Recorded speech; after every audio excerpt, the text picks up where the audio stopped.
Tamil Nadu governor మదురైలో engineering కళాశాల విద్యార్థులను జై శ్రీరామ్ అని నినాదాలు చేయాలని గవర్నర్ ఆర్ఎన్ రవి. వివాదాలు కొత్త చిక్కుకుండింది, ఆయన వివాదాల్లోనే బతుకుతాడు. ఆయన పేరే వివాదాల రవి. సో ఈ మధ్య సుప్రీంకోర్టు అసలు మామూలుగా వాయించి పడేలే. సో 10 బిల్లుల్ని కూర్చొని పెట్టుకుంటే అసలు నీ ఆమోదం అవసరం లేదు పో అని చెప్పేసింది. తమిళనాడు ప్రభుత్వం ఆ 10 బిల్లుల్ని చట్టాలుగా నోటిఫై కూడా చేసింది గవర్నర్ సంతకం లేకుండా. ఇంతకన్నా అవమానం ఏముంటుంది? సరే ఒకసారి విందాం, అది ప్లే చేయి. Let us pay tribute to Kamban by paying tribute to the one who was a great devotee of Prabhu Sri Ram. I say and you say, Jai Sri Ram! Jai Sri Ram! Jai Sri Ram! Jai Sri Ram! Jai Sri Ram! Jai Sri Ram! ఇది sir, ఇప్పుడు ఒక గుడిలోకి వెళ్ళి శ్రీరామ ఉత్సవాల్లో జై శ్రీరామ్ అంటే తప్పేం లేదు. కానీ జై శ్రీరామ్ అసలు వాస్తవంగా నా దృష్టిలో జై శ్రీరామ్ కన్నా జై సీతారాం అనాలి. సీత లేని, సీతమ్మ తల్లి లేని రాముల వారు అసంపూర్ణమయ్యా. మీకు 14 ఏళ్ల వనవాసంలో కూడా సీతమ్మ తల్లి పక్కనే ఉన్నది కదా. ఒక రావణుడు చెరబట్టిన సమయం తీసేస్తే సరే, సీతమ్మ తల్లి లేని రాముల వారిని అసలు కొలవడం ఏ రకంగా సమంజసం నా ప్రశ్న. సీతమ్మ తల్లి లేకుండా రాముల వారు అసంపూర్ణం కదా. లక్ష్మీదేవి లేకుండా విష్ణుమూర్తిని ఊహించగలమా మనం? సరే. సో అందువల్ల జై సీతారాం అనాలి నా అభిప్రాయం అయితే. నేనైతే జై సీతారాం అంట.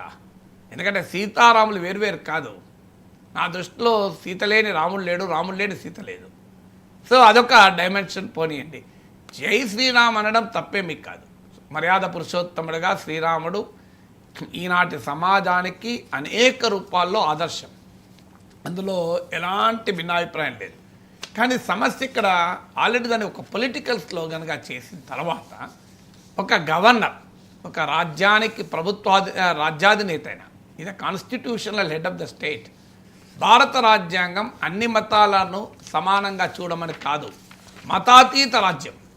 అన్ని మతాలకు సమానంగా చూడడం అనేది మనం ఇచ్చుకున్న కాంప్రమైజింగ్ డెఫినేషన్.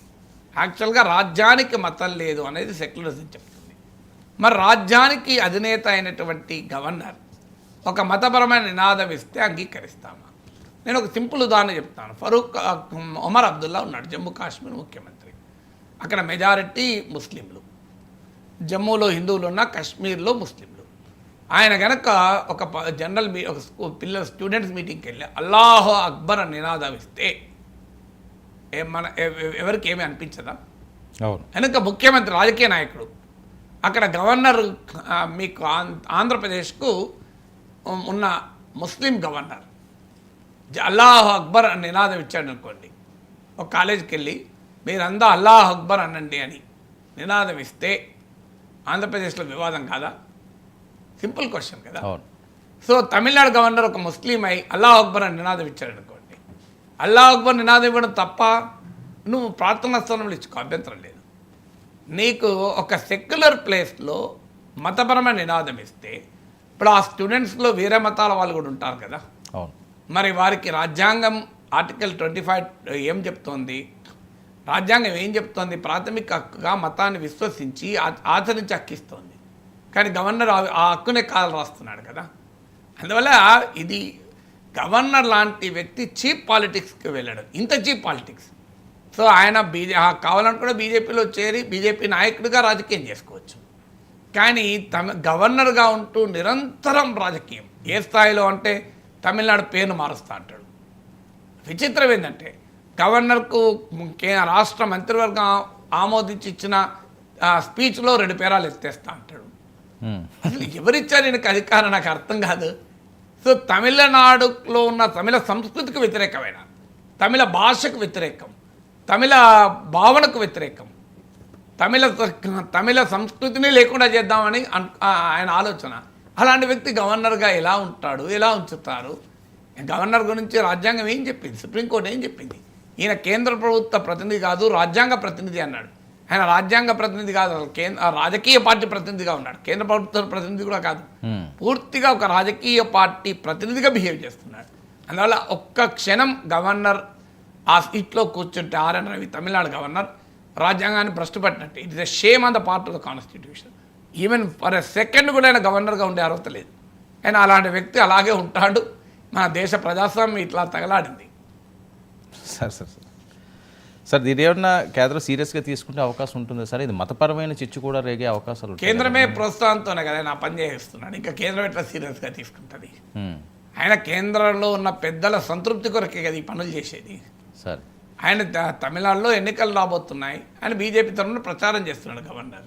సార్ సో దానికి కేంద్ర పెద్దల అండదండలతోనే వాళ్ళ ఆశీస్సులతోనే వాళ్ళని సంతృప్తిపరచడానికే చేస్తున్నాడు. ఇక ఆయన పైన చర్య ఎక్కడికి వెళ్ళి తీసుకుంటారు? సార్ దీని మీద సంబంధించి న్యాయపరంగా కూడా అలాంటి ఏమైనా అంశాలు ఉంటాయి సార్ టెక్నికల్గా? వాస్తవంగా అయితే న్యాయపరంగా పోతే సుప్రీంకోర్టు సాధారణంగా కాన్స్టిట్యూషనల్ ఆఫీసర్స్ చేసే తప్పుడు పనులను సుప్రీంకోర్టు ఆయన పదవి నుంచి తీసేసేంత పని చేయదు కదా. సో మ్యాక్సిమం అయితే ఇలా అనడం దురదృష్టకరం అని కామెంట్ చేస్తుంది. సో అంతకు మించి చర్యలు తీసుకోరు. ఇప్పుడు టీటీడీలో లడ్డు కల్తీ విషయంలో చంద్రబాబు నాయుడు విషయంలో సుప్రీంకోర్టు ఏమన్నది? ఎఫ్ఐఆర్ కూడా దాఖలు చేయకముందు కంక్లూజివ్గా కల్తీ జరిగిన నెయ్యి వాడారు అని తేలకముందు విచారణకు మీరు ఆదేశించకముందే ముఖ్యమంత్రి స్థాయిలో కోట్లాది ప్రజల విశ్వాసాలతో కూడిన అంశంపై ఇలా మాట్లాడడం తగున, మీరు ఆలోచించండి అన్నారు. అందువల్ల కోర్టులు ఎప్పుడు కూడా రాజ్యాంగబద్ధమైన పదవిలో ఉన్న వ్యక్తుల పట్ల ఆ రకమైన ఒక సంయమనాన్ని పాటిస్తాయి. అందువల్ల బట్ ఏ రకంగా చూసినా that governor should be throne out. ఆ గవర్నర్ను మాత్రం పంపించాల్సిందే. నిజంగా సుప్రీంకోర్టు కనుక ఇంటర్వ్యూన్ అయ్యి అసలు ఈ గవర్నర్ రాజ్యాంగం పైన ప్రమాణం చేసి వచ్చాడు, రాజ్యాంగం చేసిన ప్రమాణానికి పూర్తి విరుద్ధంగా ప్రవర్తిస్తున్నాడు అని ఆయనను కనుక తొలగించగలిగితే భారత ప్రజాస్వామ్యానికి ఒక డే ఆఫ్ సెలబ్రేషన్ అవుతుంది.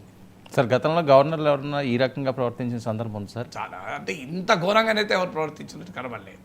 గవర్నర్లు అద్దులు దాటిన సందర్భాలు చాలా ఉన్నాయి. సార్ కానీ ఈ స్థాయిలో ఒక రాష్ట్రంలో గవర్నర్గా ఉంటూ ఆ రాష్ట్ర చరిత్రను, సంస్కృతిని, ఆ రాష్ట్ర విలువల్ని నేను కాలరాస్తాను, రాజ్యాంగాన్ని కాలరాస్తాను అన్న స్థాయిలో వ్యవహరించిన అతను ఉన్నాడని అనుకో.